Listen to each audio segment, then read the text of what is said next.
Bom, vamos embarcar agora numa verdadeira expedição paleontológica. Puxem aí o diário de anotações, porque o nosso destino não é uma selva remota ou um deserto isolado, mas sim o passado profundo do Brasil.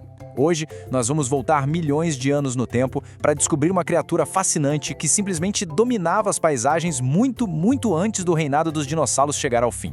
É uma exploração sobre um mistério que estava literalmente escondido logo abaixo dos nossos pés. A nossa expedição começa surpreendentemente no ano de 2011. E o mais louco de tudo isso é que o local da descoberta não foi uma escavação tradicional, cheia de pincéis e ferramentas delicadas. Na verdade, foi um canteiro de obras super moderno. Durante a construção e duplicação da rodovia SP-351, lá na cidade de Catanduva, interior de São Paulo, máquinas pesadas acabaram rasgando por puro acidente um pedaço da antiga bacia Bauru. Esse corte expôs rochas muito antigas, funcionando como uma escavadeira gigante que trouxe de volta fragmentos de um passado totalmente esquecido. Foi um daqueles momentos de pura sorte na ciência, sabe? A infraestrutura moderna colidindo de frente com a pré-história. Para entender melhor a escala disso, pensem nesta linha do tempo. A poeira das obras de 2011 logo deu lugar ao silêncio daquele trabalho super meticuloso no laboratório do museu. Lá, o fóssil passou anos e anos sendo cuidadosamente limpo da rocha. Até chegarmos em 2024, com os cientistas analisando cada milímetro do material. Mas a nossa verdadeira viagem no tempo vai bem mais longe. Ela nos leva para o período Cretáceo Superior, especificamente entre as eras Campaniana e Maastrichtiana. A gente está falando de dezenas de milhões de anos atrás, uma época em que esse bicho respirava, caçava e nadava por águas de um continente que ainda nem tinha a forma que conhecemos hoje. Nossa primeira parada oficial na exploração, uma descoberta inesperada. A rocha que guardava esses fósseis pertence à famosa formação adamantina. E para quem estuda isso a fundo, esse nome é sinônimo de um verdadeiro tesouro global de fósseis continentais. A chance de encontrar algo tão revelador num simples barranco de beira de estrada é minúscula. É isso que torna tudo tão monumental para a compreensão da fauna antiga da América do Sul. Indo agora para a nossa segunda etapa, examinando as evidências. Saindo da estrada e entrando no laboratório, a terra já foi toda escovada, os detritos foram tirados e chegou a hora de olhar bem de perto os fragmentos ósseos que sobraram em cima da mesa de exame. E aqui a gente tem a essência de toda essa descoberta. Essas partes lindamente preservadas foram as nossas principais pistas. De um lado, partes do teto craniano e do focinho. Do outro, uma meia mandíbula esquerda super robusta. Para quem bate o olho sem conhecer, parecem só umas pedras esburacadas. Mas a anatomia revelou logo de cara um detalhe importantíssimo. Isso não era um dinossauro. O que estava escondido ali era um crocodiliforme pré-histórico bizarro demais, com um focinho alongado que não tem quase nada a ver com os crocodilos largos e achatados que a gente vê nos rios hoje em dia. Bom, traduzindo o jargão científico para as nossas notas de campo. Para a ciência bater o martelo e dizer que é uma espécie nova, ela precisa das chamadas autapomorfias, que são basicamente aquelas características únicas, exclusivas de um bicho só. E o nosso espécime tem um rosto super longo, quase um tubo. Ele tem exatamente 14 dentes na sua meia mandíbula. Mas olha o detalhe de ouro aqui. Enquanto os parentes dele tinham dentes serrilhados, tipo faca de bife mesmo para rascar a carne, esse animal tinha dentes de bordas lisinhas, as carenas lisas. Fora isso, a parte de baixo e lateral da mandíbula tem uma curvinha convexa bem peculiar. Todo esse pacote foi o carimbo oficial de que sim, tratava-se de uma espécie inédita. Mas sabem o que é realmente impressionante? É a estrutura exata dessa mandíbula. Prestem atenção na fileira de dentes. Tem uma adaptação predatória incrível rolando aqui. O sétimo e o oitavo dentes estão numa posição bem diferente. Eles ficam separados um do outro por um espaço e acabam ficando mais próximos do sexto e do nono dentes. Na natureza, esse tipo de arquitetura não acontece por acaso.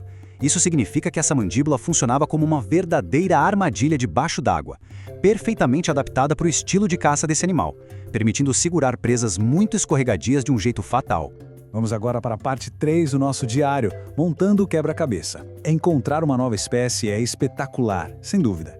Mas o que realmente traz o passado de volta à vida é entender como e onde esse predador com cara de tubo se encaixava na grandiosa teia ecológica do antigo supercontinente Gondwana.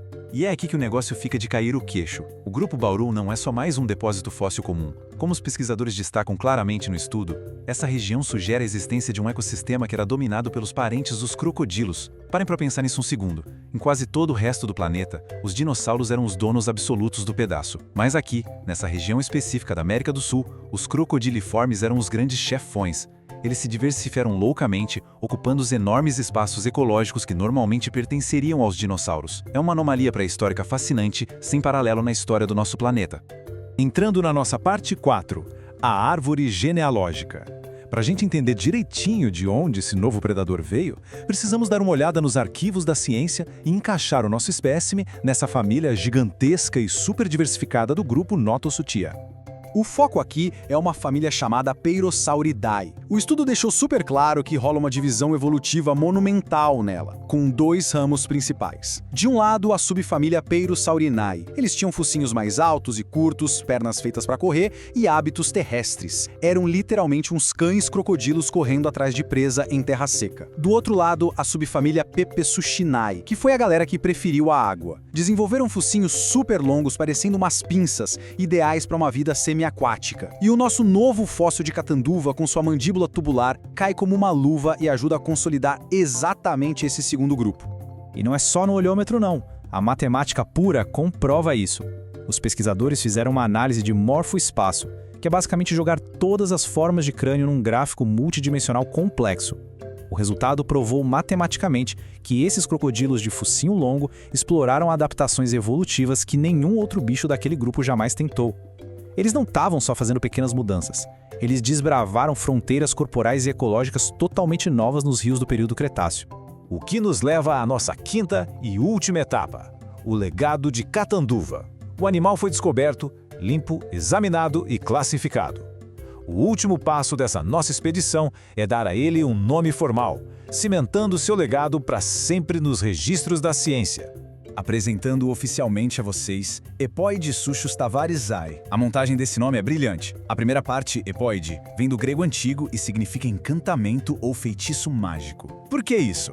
É uma homenagem lindíssima à cidade onde o fóssil foi achado, Catanduva, que é conhecida na região como a Cidade Feitiço. Junta isso com Souchus, que remete ao deus crocodilo, e temos o crocodilo feitiço. Já o sobrenome, Tavaresii, é um tributo honroso a Sandra Simeonato Tavares, a paleontóloga e diretora do museu que defendeu e protegeu ferozmente essa história para que ela pudesse ser contada pra gente hoje. Bom, fechando nosso diário de expedição, eu quero deixar uma reflexão aqui para nós.